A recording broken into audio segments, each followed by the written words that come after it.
Hello, ഇന്ന് ഉച്ചയ്ക്കത്തെ എൻ്റെ ഫുഡാണ് റവയും കൊണ്ട് പുട്ടുണ്ടാക്കാനായിട്ട് ഞാൻ കുറച്ചേറെ തേങ്ങയൊക്കെ ഇട്ട് ഇളക്കി നല്ല സൂപ്പറാക്കി. അങ്ങനെ തേങ്ങയൊന്നും ഇടുന്നതല്ല. പിന്നെ ഇന്ന് ഞാൻ എനിക്ക് വെറുതെ ചുമ്മാ ഉണ്ടാക്കി കഴിക്കുന്നതിനെ കഴിഞ്ഞ് കുറച്ചുകൂടെ തേങ്ങയൊക്കെ ഇട്ടൊന്ന് അടിപൊളിയായിട്ട് കഴിക്കണമെന്ന് തോന്നി.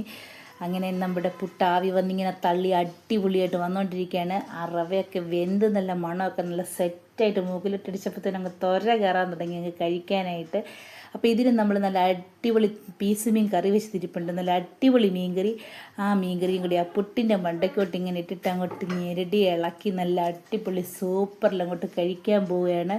അപ്പോൾ നിങ്ങളും ഇതുപോലൊക്കെ ഉണ്ടാക്കി കഴിച്ചിട്ട് ഒന്ന് അഭിപ്രായമൊക്കെ ഇത് പറയണം. ഇങ്ങനെ കഴിച്ചിട്ടുള്ളവരൊക്കെ നല്ല രസം കേട്ടോ. ഉച്ചയ്ക്കൊക്കെ നമുക്കിങ്ങനെ ചോറ് വേണ്ടാന്ന് വെച്ച് ഇങ്ങനെയൊക്കെ കഴിക്കുന്ന അടിപൊളിയാണ്. അപ്പോൾ വീഡിയോ ഇഷ്ടപ്പെട്ടെന്ന് വിചാരിക്കുന്നു. ലൈക്ക് ചെയ്യുക, ഷെയർ ചെയ്യുക, സബ്സ്ക്രൈബ് ചെയ്യുക. Tata, bye bye, see U.